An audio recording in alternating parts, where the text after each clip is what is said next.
Bab 2054. Menuju puncak ketiga. Eric Qin dan Leona Zhang keduanya bangkit dan mengikuti mereka menjauh dari puncak keempat. Meskipun keturunan ketua senior juga merupakan murid partai bagian dalam, mereka tidak berada di puncak keempat, tetapi di puncak ketiga sebelahnya. Puncak ketiga dijaga lebih ketat, kecuali ada penatua seperti Chen yang membimbing. Jika tidak, murid biasa partai bagian dalam tidak bisa memasukinya melalui cara biasa. Kedua puncak ini sama-sama mewadahi orang partai bagian dalam, namun keduanya berbeda. Di puncak keempat, sebagian besar murid partai bagian dalam ditampung. Meskipun ada juga rumah mewah tempat Eric Qin tinggal, itu tidak dianggap sebagai yang teratas di partai bagian dalam. Sebaliknya, di puncak ketiga, hanya ada kurang dari 20 murid yang tinggal, dan semua orang tinggal di istana yang sebenarnya. Kultivasi orang-orang ini semuanya melampaui kelas 6 fase transendensi. Alasan menjadi seorang murid adalah karena kualifikasinya tidak cukup untuk meyakinkan publik. Mereka dapat dipromosikan secara langsung menjadi penatua sekte ketika telah mengumpulkan cukup banyak jasa di sekte tersebut. Namun, dibandingkan dengan status dan perlakuan sekte, situasi sebenarnya mirip dengan para penatua masa depan. Disinilah letak elit partai bagian dalam yang sebenarnya. Namun, keturunan ketua senior tinggal di sini, bukan karena bakat dan kultivasi.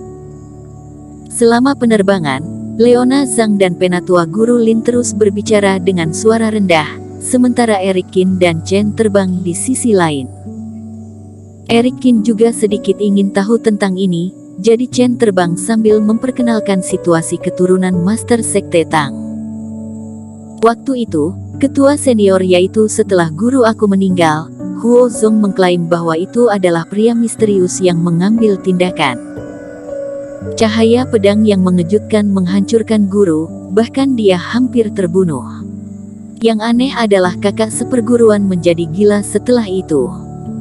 Generasi kami sedikit kacau, dan Huo Zong mengeluarkan apa yang disebut sebagai surat wasiat yang ditinggalkan oleh guru dan bekerja sama dengan para penatua lainnya untuk menekan dan mengambil posisi partai Ji Huo.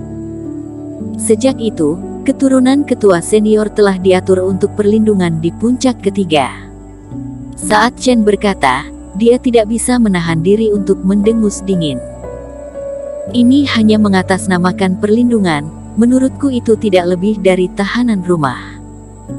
Kematian ketua senior mungkin terkait erat dengan Huo Zong.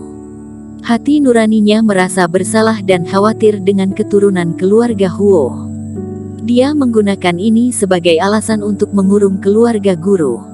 Lalu kenapa Huo Zong tidak langsung membunuh untuk menyelesaikan masalah ini saja? Kata Eric Qin. Huo Zong kejam. Dia telah melihatnya di luar daerah kutub tanah ekstrim. Dalam beberapa ratus tahun terakhir, ternyata dia tidak berurusan dengan garis keturunan ketua senior. Dia memang berani. Chen mendengus. Kakak seperguruan tertua memiliki kepribadian yang lemah dan penatua lainnya memiliki pendapat mereka sendiri. Ini memungkinkan Huo Zong untuk mengontrol keturunan guru atas nama perlindungan. Namun demi gengsi tetap saja dilindungi, berbagai sumber bantuan sekte tidak pernah kekurangan, dan kami tidak bisa mengatakan apa-apa.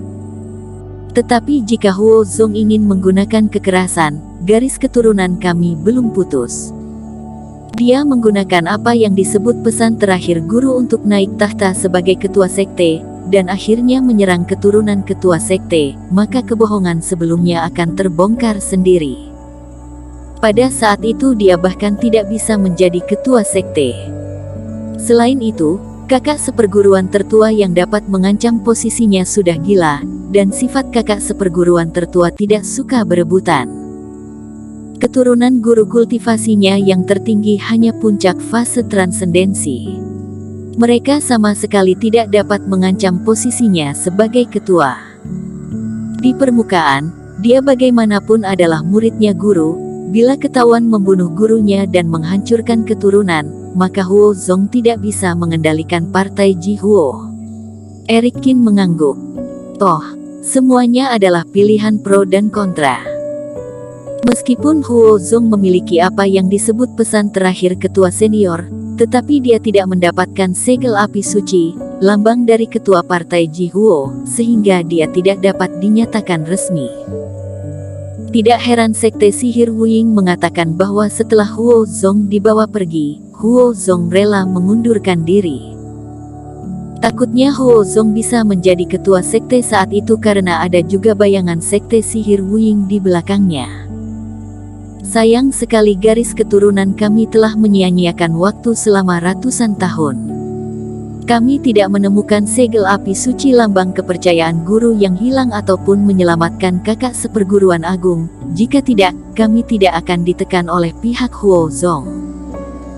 Berbicara tentang ini, Chen jelas sedikit merenung, dan mau tak mau mengatakan lebih banyak pada Eric Qin. Dari apa yang kamu katakan sebelumnya, berarti jika seseorang mendapatkan segel api suci, dia bisa menjadi penguasa partai Jihuo. Bukankah aturan semacam ini agak rumit?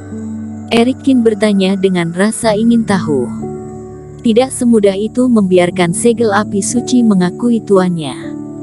Bahkan beberapa generasi ketua sekte partai Jihuo kami tidak bisa memuja dan melatih segel api suci.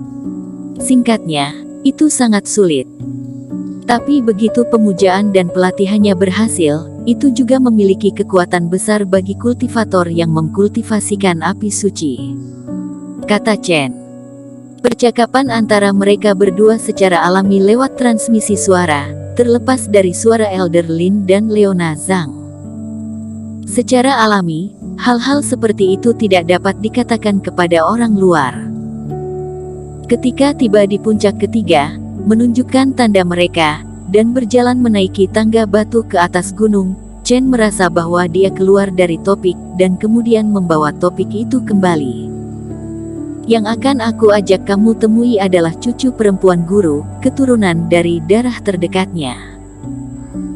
Guru memiliki 2 keturunan, selain bibi guru, dia juga memiliki 1 putra, tetapi kakak seperguruan meninggal beberapa dekade yang lalu. Bibi guru tidak memiliki pasangan seiman seumur hidup, hanya garis keturunan ini yang tersisa. Oleh karena itu, jika guru memiliki teknik khusus yang diwariskan, sekarang satu-satunya pewaris adalah dia. Bersambung.